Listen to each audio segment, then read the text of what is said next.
কাজ আপনাকে বন্ধ করতে হবে। ধনী হওয়া কিন্তু দূষণীয় কোনো ব্যাপার নয়। আপনি ধনী হলে মসজিদ বানাতে পারবেন, মাদ্রাসা বানাতে পারবেন, এতিম মিসকিনদেরকে সাহায্য করতে পারবেন, যাকাত দিতে পারবেন, বাইতুল্লাহ জিয়ারত করতে, হজ করতে যেতে পারবেন। আপনি গরিব হলে এগুলো পারবেন না। এই জন্য বিশ্বনবীর সাহাবী ওসমান গনি রাদিয়াল্লাহু তাআলা ছিলেন, আব্দুর রহমান ছিলেন।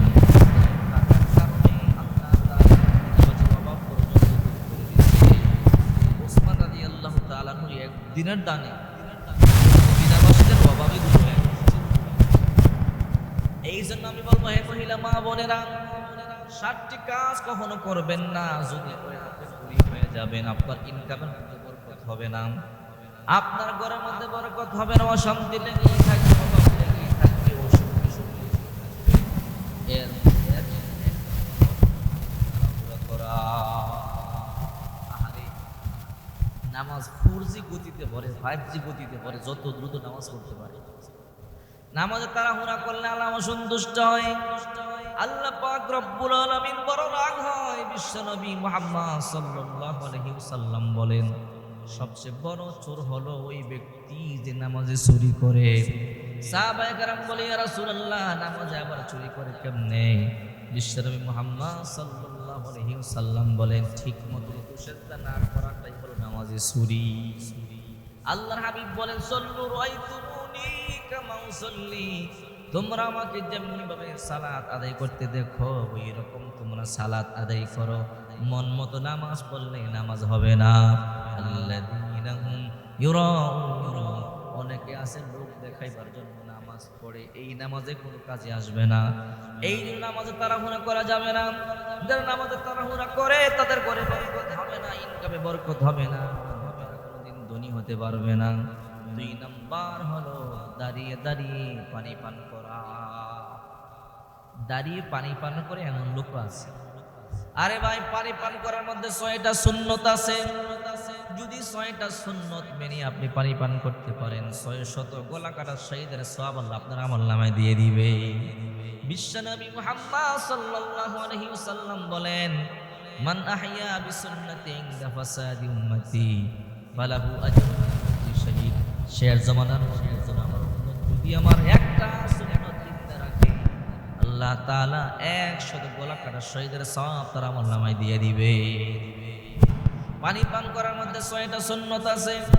1 নাম্বার দেখে পানি পান করা, 2 নাম্বার দোয়া পড়া, 3 নাম্বার 4 নাম্বার বসে পান করা, 5 নাম্বার 3 সাজে পানি পান করা, 6 নাম্বারে দোয়া পড়া।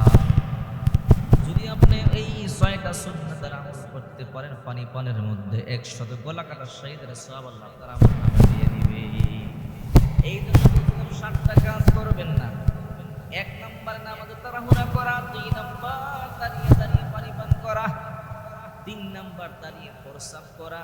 দাঁড়িয়ে প্রস্রাব করে মানুষ আছে না নাই? অনেক মানুষ আছে দেখবেন দাঁড়িয়ে দাঁড়িয়ে প্রস্রাব করে। আল্লাহর হাবিব বিশ্বনবী মুহাম্মদ সাল্লাল্লাহু আলাইহি ওয়াসাল্লাম বলেন, তোমরা দাঁড়িয়ে দাঁড়িয়ে প্রস্রাব করবা না। যারা সব সময় দাঁড়িয়ে দাঁড়িয়ে প্রস্রাব করে তাদের এমন একটা রোগ হয়, একসময় বিশাল বড় ধরনের একটা রোগ হয়। এই জন্য দাঁড়িয়ে দাঁড়িয়ে প্রস্রাব করবেন না। দাঁড়িয়ে দাঁড়িয়ে প্রস্রাব করলে ইনকামের মধ্যে বরকত হবে না, রিজিকে বরকত হবে না, আপনার ঘরে বরকত হবে না। আর 4 নাম্বার দাঁড়িয়ে দাঁড়িয়ে প্রস্রাব, 3 নাম্বার দাঁড়িয়ে দাঁড়িয়ে প্রস্রাব করা, আর 4 নাম্বার প্রস্রাবের জায়গার মধ্যে ওযু করা।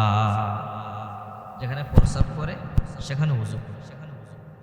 এমন মানুষ আছে এই কাজ করবেন না। এখন বলতে পারেন, হুজুর আমরা বাথরুমে তো ওযু করি। বাথরুমে ওযু করলে বাথরুমের মধ্যখানে একটা কাপড় দিয়ে একটা বেড়া বা পার্টিশন দিয়ে দিই।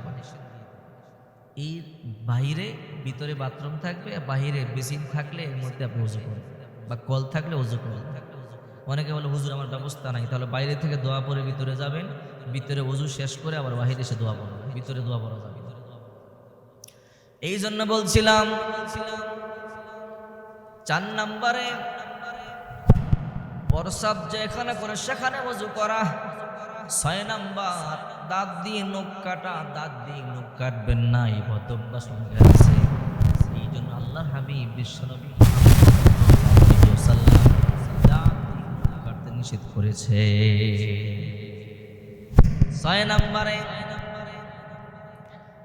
নম্বরে ফু দিয়ে বাতি নিবানো। এখন তো কুপি নাই, আগে কুপি ছিল, মোমবাতির যুগ ছিল, ফু দিয়ে নিবাতো, ফু দিয়ে নিবাবেন, এটাও নিষেধ। 7 নম্বরে খাবার খাওয়ার পরে পরনের কাপড় দিয়ে হাত মোছা। এ কাজও কখনো করবেন না। গ্রামগঞ্জের অনেক সরল সোজা মানুষ আছে, যে কাপড় নিয়ে বসে খাবার খায়, খাবার খাইয়ে ওই কাপড় দিয়েই আবার হাত মুছে ফেলে। ও মা বোনেরা, এই 7টা কাজ থেকে আপনি বেঁচে থাকবেন। 7টা কাজ থেকে বেঁচে থাকতে পারলে আল্লাহ পাক রব্বুল আলামিন আপনার ঘরে বারাকা দিবে, আপনাকে আল্লাহ ধনী বানাবে। আর এই 7টা কাজ যদি আপনার ঘরে চালু থাকে, আপনি গরিব হয়ে যাবেন, আপনার টাকার মধ্যে বরকত হবে না, অর্থের মধ্যে বরকত হবে না। আল্লাহ পাক রব্বুল আলামিন কোনোদিন আপনাকে ধনী বানাবে না। আপনি পলিসি মেনটেন করুন, কোরআন সুন্নাহ মোতাবেক চলুন, দেখবেন আল্লাহ পাক রব্বুল আলামিন আপনার ঘরে অজস্র বারাকা ঢেলে দিবে। অনেকে ঘরের মধ্যে কুকুর পালে, কুকুর আদর করে, মোহাব্বত করে, ভালোবাসে, কুকুরকে চুমাও দেয়। সাবধান, কুকুর আপনি পালেন, কোনো বাধা নাই, কিন্তু যেই ঘরে বসবাস করেন, যেই ঘরে নামাজ পড়েন, যেই ঘরে কোরআন তেলাওয়াত করেন, যেই ঘরে জিকির আজকার করেন, ওই ঘরে কোনোদিন কুকুরকে জায়গা দিবেন না। কারণ বিশ্বনবী মুহাম্মদ সাল্লাল্লাহু আলাইহি ওয়াসাল্লাম বলেন, লা তাদখুলুল মালাকাতু বাইতান ফীহি কালবুন ওয়ালা সূরা। যেই ঘরে কুকুর অথবা কোনো প্রাণীর ছবি থাকে, ওই ঘরে আল্লাহর রহমতের ফেরেশতারা প্রবেশ করে না। যেই ঘরে কুকুর অথবা প্রাণীর ছবি থাকে, ওই ঘরে আল্লাহর রহমতের ফেরেশতারা প্রবেশ করে না। এই জন্য আপনি যেই ঘরে বসবাস করেন, ওই ঘরে কোনোদিন কুকুরকে জায়গা দিবেন না। আর এখন তো কুকুরকে নিয়ে ঘুমায়। বড় দুঃখের বিষয়।